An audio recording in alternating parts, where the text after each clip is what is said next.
दोस्तों, अगर आपके मोगरा के पौधे की ग्रोथ रुक गई है, कलियां तो बन रही हैं लेकिन फूल ठीक तरीके से खिल नहीं पा रहे हैं, पत्तियां मुड़ी हुई हैं, पत्तियों के किनारे भूरे हो गए हैं, तो इसमें है पोषक तत्वों की कमी।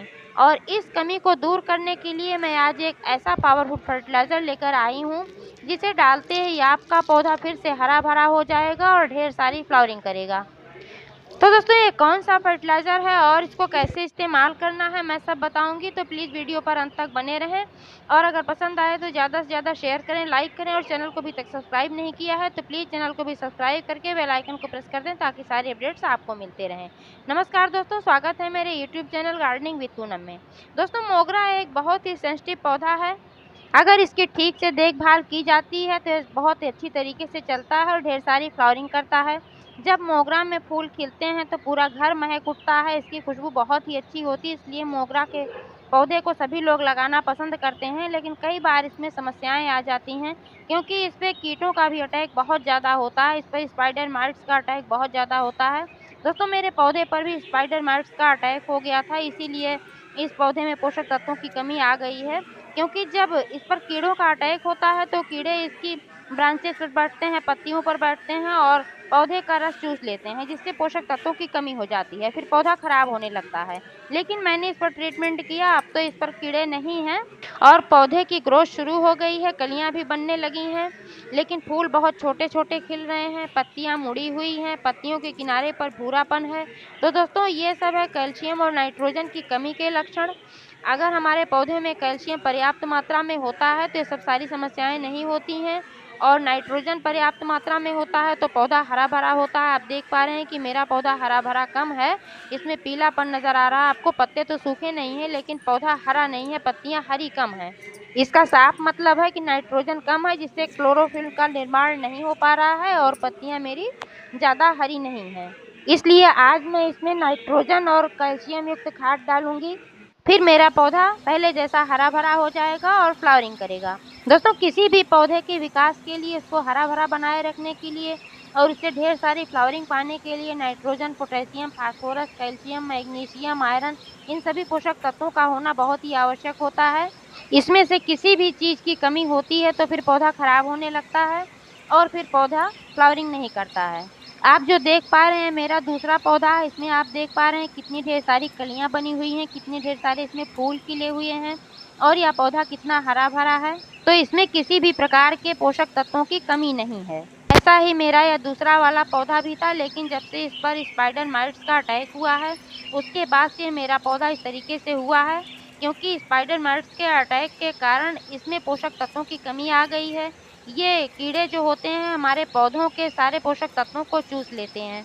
अगर हम ध्यान नहीं दे पाते हैं सही समय पर तो फिर हमारा पौधा मर भी सकता है, एकदम खराब हो सकता है। दोस्तों, फर्टिलाइजर्स के साथ साथ मोगरा के पौधे को धूप की भी आवश्यकता होती है। इसको 1-2 घंटे की धूप की आवश्यकता नहीं होती है, बल्कि 6 से 8 घंटे की धूप में अगर आप मोगरा के पौधे को रखेंगे तभी आपका पौधा ठीक तरीके से चलेगा और ठीक तरीके से फ्लावरिंग करेगा, क्योंकि मोगरा के पौधे को बहुत ही धूप की आवश्यकता होती है। यह सन लविंग प्लांट है, 1-2 घंटे की धूप से काम नहीं चल पाता है। और चूंकि पौधा दिन भर धूप में रहता है तो फिर इसकी मिट्टी भी ड्राई होती रहती है, तो समय समय पर इस पर पानी भी देना बहुत ही आवश्यक होता है। अगर आवश्यकता पड़े तो आप इसमें दोनों टाइम वाटरिंग कर सकते हैं, सुबह और शाम। और अगर नहीं आवश्यकता है, आप मिट्टी को चेक कर लें तो एक टाइम आप अवश्य इसमें पानी डालें गर्मी के महीने में, क्योंकि गर्मी के महीने में मिट्टी बहुत जल्दी जल्दी ड्राई होती है, मिट्टी में पानी की कमी हो जाती है, नमी कमी हो जाती है। जब नमी कम हो जाती है तो फिर पौधा ठीक तरीके से चल नहीं पाता है, इसलिए मिट्टी को चेक करते रहें, बहुत ज़्यादा ड्राई नहीं होनी चाहिए और इसमें बहुत ज़्यादा पानी भी नहीं डालना चाहिए कि मिट्टी दलदली रहे, हमेशा बहुत ज़्यादा गीली रहे। इससे भी जड़ें सड़ सकती हैं, जड़ों में फंगस लग सकता है, जड़ों का विकास रुक सकता है।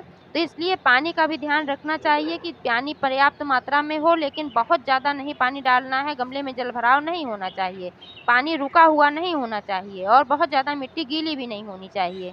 दोस्तों, समय समय पर इसकी प्रूनिंग की भी आवश्यकता होती है। प्रूनिंग से नई ब्रांचेज निकलती हैं और स्वस्थ ब्रांचेज निकलती हैं, और जब प्रूनिंग करते हैं तो फिर इसमें नई नई कलियां निकलती हैं, कलियां ज़्यादा निकलती हैं। जब पौधे की कटाई छटाई होती है तो फिर इसमें फ्लावरिंग ज़्यादा होती है, इसलिए कटाई छटाई करना बहुत ही आवश्यक होता है। और इसमें जो कलियाँ खिल चुकी होती हैं, इनको हटा देना भी बहुत ही आवश्यक होता है। यानी कि जहाँ से फूल तोड़ लिए गए हैं उनको, और इसमें जो मुरझाए हुए फूल पड़े हुए रहते हैं उनको हटा देना चाहिए, क्योंकि अगर ये इसमें पड़े रहते हैं तो पोषक तत्व इसमें भी जाते रहते हैं और फिर पौधा नहीं ले पाता है। इससे पौधे की ग्रोथ रुक जाती है और पौधा फ्लावरिंग भी नहीं कर पाता है। 10 से 15 दिनों में मिट्टी की गुड़ाई अवश्य करें। जब मिट्टी लूज होती है तो जड़ों तक ऑक्सीजन पहुंच पाता है, और जब जड़ों तक ऑक्सीजन पहुंचता है तो पौधा हमारा ठीक तरीके से सांस ले पाता है। इससे पौधा स्वस्थ रहता है और हरा भरा रहता है। गुड़ाई का एक फायदा यह भी होता है कि जब हम वाटरिंग करते हैं तो सीधे जड़ों तक पानी पहुंचता है, और जड़ों से जाइलम के द्वारा पौधे के शूट्स में पानी पहुंचता है। इससे पौधा स्वस्थ रहता है, हरा भरा रहता है। अब बात कर लेते हैं उस फर्टिलाइजर की जो मैं आज इसमें डालने वाली हूँ। दोस्तों, यह चाय की पत्ती से बना हुआ लिक्विड फर्टिलाइजर। इसको बनाने के लिए मैंने पानी में चाय की पत्ती डालकर खौला लिया था। धीमी आंच पर 15 मिनट कम से कम मैंने खौलाया था। इससे चाय की पत्ती का अर्क इस पानी में उतर गया है, और चाय की पत्ती को मैंने छान दिया था। चाय की पत्ती जो मैंने छाना था उसको भी मैंने नहीं फेंका है, क्योंकि उसमें भी बहुत सारे पोषक तत्व होते हैं, तो उसको भी मैंने रख लिया है। उसको भी मैं मिट्टी में मिला दूंगी किसी भी गमले में, तो बहुत अच्छा फर्टिलाइजर का काम करती है। लेकिन ये लिक्विड फर्टिलाइजर जो मैंने बनाया है, इसमें मैं अभी एक चीज़ और मिलाने वाली हूँ, क्योंकि इसमें तो नाइट्रोजन की पर्याप्त मात्रा होती है। मेरे पौधे में नाइट्रोजन की कमी है, तो चाय की पत्ती में नाइट्रोजन की पर्याप्त मात्रा पाई जाती है, इसलिए मैंने इसको लिया हुआ है। और इसमें मैं मिलाऊंगी ये भी एक चीज़, जिससे कि मेरे पौधे में जो कैल्शियम की कमी है वो भी पूरी हो जाए। दोस्तों, यह है चूना। चूना कैल्शियम का एक बहुत ही अच्छा स्रोत है, और सफ़ेद फूलों वाले पौधों को कैल्शियम की आवश्यकता बहुत होती है। मेरे पौधे में कैल्शियम की कमी है, इसलिए मैं इसमें चूना मिलाऊंगी। जो चाय की पत्ती का पानी है, इसमें मैं चूना मिलाकर और फिर इसका बहुत ही अच्छा खाद तैयार करूंगी, और इसको फिर मैं पौधे में डालूंगी। चाय की पत्ती नाइट्रोजन का अच्छा स्रोत है, कैल्शियम चूने का अच्छा स्रोत है। दोनों को एक साथ में मिला लूंगी, तो फिर ये नाइट्रोजन और कैल्शियम दोनों की कमी पूर्ति हो जाएगी। चाय की पत्ती में और भी पोषक तत्व पाए जाते हैं, जैसे पोटेशियम, फास्फोरस वगैरह, तो ये बहुत ही अच्छी होती है हमारे पेड़ पौधों के लिए। जो यूज्ड चाय की पत्ती होती है उसको भी नहीं फेंकना चाहिए। मैं उसको भी 3-4 बार अच्छे तरीके से वॉश करके रख लेती हूँ, और जब भी ज़रूरत पड़ती है मैं अपने पौधों में डालती हूँ। ये होममेड फर्टिलाइजर्स हैं, ये बहुत ही अच्छे होते हैं।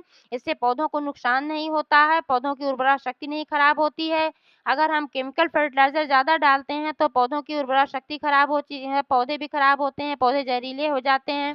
तो दोस्तों, इसलिए घर में मौजूद चीज़ों से अगर हम फर्टिलाइज़र बनाकर अपने पौधों में डालते हैं तो हमारे पौधे भी स्वस्थ रहते हैं, और फिर हमें बाज़ार से लाने की भी आवश्यकता नहीं पड़ती है। कम पैसों में हमारा अच्छा फर्टिलाइज़र बनकर तैयार हो जाता है।